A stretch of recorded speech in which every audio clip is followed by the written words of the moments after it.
આપણે સામાજિક વિજ્ઞાનનું પુનરાવર્તન ચાલુ હોય તો એના અંતર્ગત આપણે મિહિરદાનભાઈ આપણને એક પાઠ વિશે સંપૂર્ણ સમજ આપશે તો આપણે જોઈશું.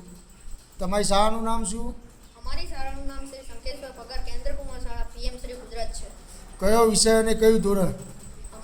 અત્યારે અમારે સામાજિક વિષય ચાલે છે અને અમારું ધોરણ 8 છે.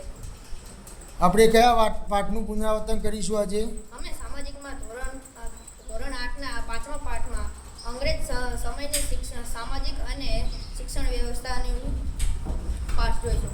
તો આ પાઠના પુનરાવર્તનની અંદર તમે જે સમજાવી શકતા હોય એ સમજાવવા છે.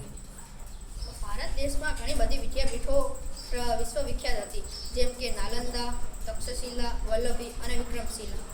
ભારતમાં સૌ પ્રથમ શિક્ષણની શરૂઆત વિલિયમ કેરે કરી હતી.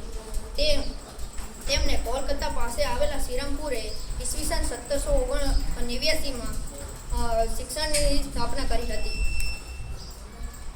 અત્યારના સમયમાં પણ સ્ત્રીઓનું બહુ વધારે થઈ ગયું છે, પણ પહેલાંના સમયમાં સ્ત્રીઓનું બહુ માન હતું નહીં. તેમને ઘરના કામમાં જ રહેવા રાખતા હતા. તે જોઈને માર્શમેન અને તેમના પત્ની હેનાએ શ્રીરામપુરમાં જ કન્યા શાળાની સ્થાપના કરી હતી.